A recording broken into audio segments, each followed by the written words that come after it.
Oggi il tempo è ritornato indietro e forse è così, ma mi sembra di non essere mai andato via da qui.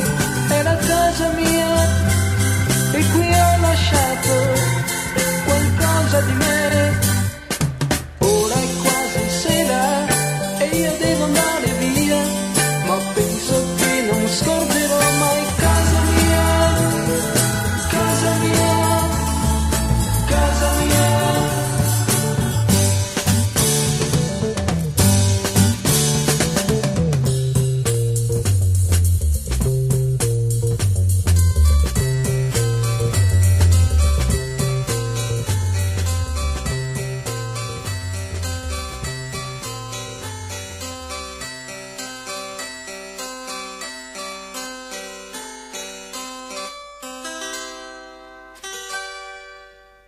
Mi